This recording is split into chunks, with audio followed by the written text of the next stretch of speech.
really is good to be back.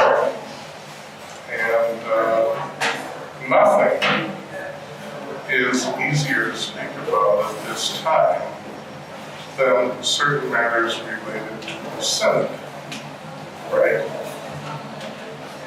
Because lots of things have been said. And somewhat amazing to me, but not so much from another point of view. Even some cardinals and bishops seem to be confused. So, if they're confused, why wouldn't God's people be confused? Which they are. And God forbid that any of you would be confused. That's my purpose tonight.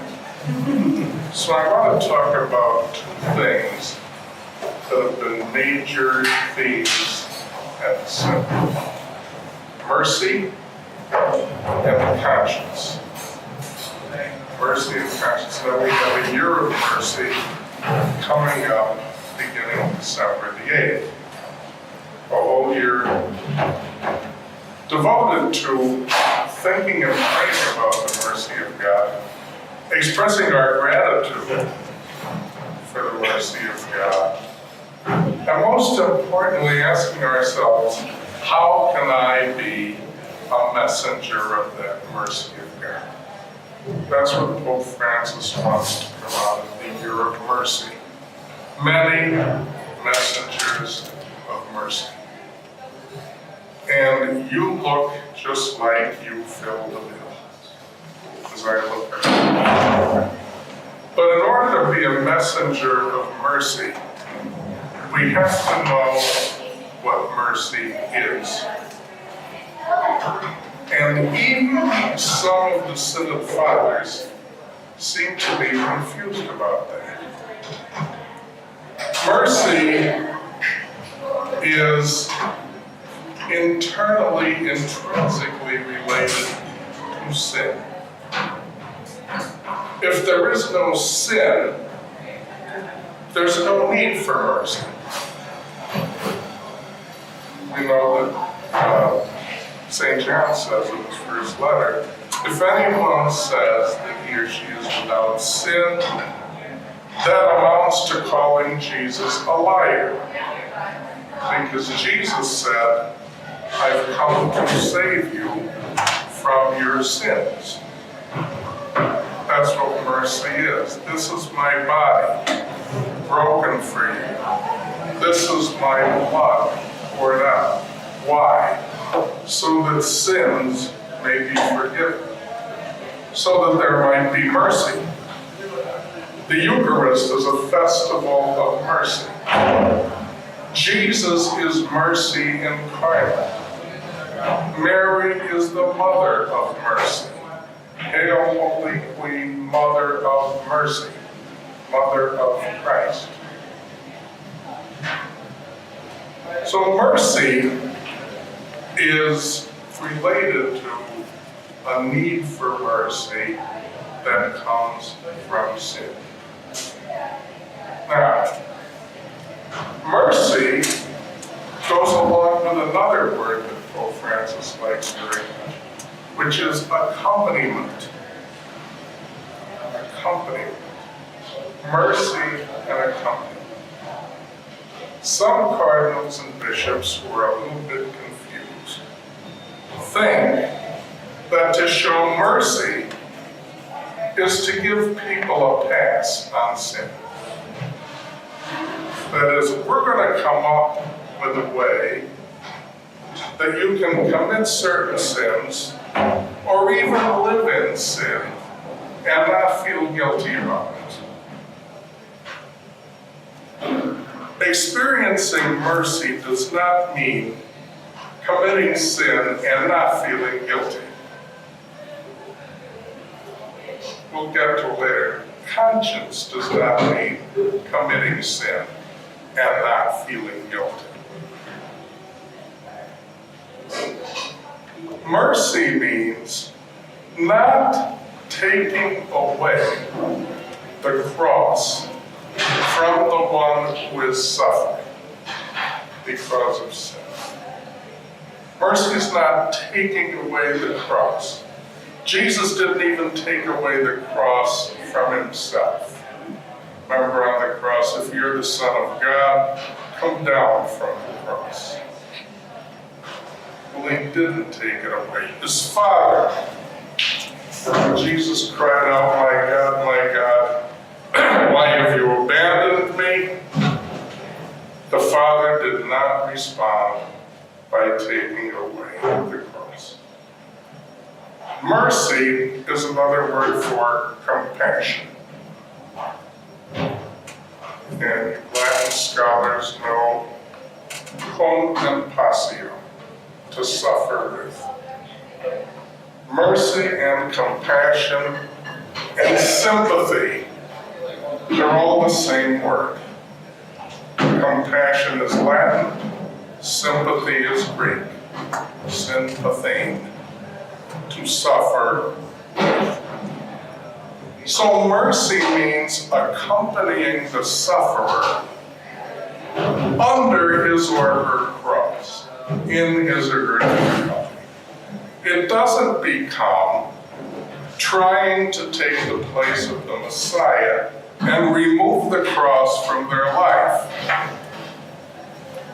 Somebody's divorced, remarried, they have no annulment, so they have a cross to carry. They cannot receive Holy Communion because their behavior of living in adultery makes their communion with the church imperfect. And so imperfect communion is not to be expressed by Holy Communion. Holy Communion means you're in it all the way up to the ears, not partially. So for someone who's divorced and remarried without annulment, to receive communion is to say adultery is okay because Jesus said we're living in adultery. And to say adultery is okay is to say marriage is not in the sacrament. So when people come up with these ideas, they get into a practice. Now let's work out a way for people divorced and remarried without. Let's figure out a way for them to receive communion. For them to act as though they were in full communion when they're not. Now why would we want to act as though people are in full communion when they're not? Why would we want to lie to them? This has been perfectly clear for 2,000 years. But just imagine how strong the devil is working in the culture, that even cardinals and bishops are confused about this. 2,000 years. The devil is working overtime. That's counterfeit mercy. Some people want to push the year of mercy as a year of counterfeit mercy. If that happens, all is lost. It's not merciful to lie to people. Mercy and truth always go together. The same is true with so-called mercy killing. Mercy compassion means to accompany the sufferer in his or her suffering. Mercy killing means solving the problem of their suffering by eliminating the sufferer. What's that? What's that? It's as though mercy means avoiding the cross at all costs, whereas mercy means being Simon of Cyrene, get under the cross and carry it with brothers and sisters. Get under the cross. Don't take the cross away by killing the sufferer, as though suffering were useless and meaningless. Suffering is the energy by which Jesus Christ saved you. It's not useless and meaningless, though it's hard. Another example of this, and this is a tough thing in your world, has to do with same-sex unions. I refuse to say marriage because there couldn't be such a thing. But same-sex unions. Now our culture is completely on board. And if you don't want to get on board with this, you really are super nerd. Because everybody knows that this is the way the world is moving. Why can't the Catholic Church keep up with the way the world is moving? Why do they have to guard these convictions that are 2,000 years old as though they were some kind of a museum? That's what the culture has to say to us. We cannot tell people that same-sex unions are somehow acceptable. People at the Synod are saying, well, let's look for the good elements in that. The truth is there are no good elements in homosexual behavior. That's the natural law, written on the heart, also written on human anatomy, disclosed by mind. When you look carefully at human anatomy, I don't want to get gross, but it's very clear what goes where. Nothing could be more clear than what goes where. That's the natural law. That's the law written on our humanity. And you might have seen in the paper some doctor in the United States recently delivered a paper on all the health risks associated with homosexual behavior. And there are many. When somebody goes for a physical and they've engaged in homosexual behavior, there are any number of tests that the doctor has to perform that wouldn't be performed otherwise. And some of the effects, the consequences, are pretty harsh. This doctor who gave that paper was fired for giving the paper. There was not one word in there that wasn't true. But it's like the medical profession. I'm not saying every last doctor, obviously, but the medical profession is invested in covering up what happens when through homosexual behavior the natural law is broken, violated. The medical community seems to have a vested interest in covering that up. Wherever we see cover-ups of the truth, wherever we see deceit, wherever we see lies, we see the father of lies, the ancient serpent, Satan himself. That's what we see. So to tell people who are engaged in homosexual behavior, that's all right, we'll find a path for you. Now, we will help you carry the cross of living chastely with a same-sex attraction. We will accompany you with great affection and with great love. But we're not going to go so far as to tell you that's not a problem, because God's law, written on the hearts and on the human anatomy, says that it is a problem. And Cardinal Arinze over there in Rome said to one of the cardinals, who's thinking of some way to make it not a problem, "So you think you're greater than God?"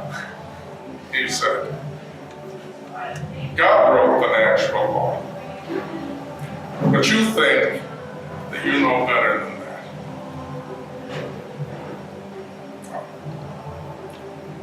The cardinal did not like that. He got the pom-pom on his beretta ruffled. Actually, that's not true, because cardinals don't have pom-poms on their beretta. Is there any expert here on church trivia that would know why that is? You've seen the priest beretta with a pom-pom on it, right? Cardinals don't have one. Nobody knows. Gotta get ready for Catholic Trivial Pursuit. So, you could go through your whole life without knowing this. I'm going to tell you, the pom-pom on the beretta was the style of beretta worn in France. It became universal. Different countries have different styles. However, cardinals are priests of the Roman Church. The Roman Church had no pom-pom. So the cardinals, as priests of the Roman Church, wear the beretta of the Roman Church with no pom-pom. Now just sit there for a minute and think, gee, the bishop told us that, and there's no extra charge.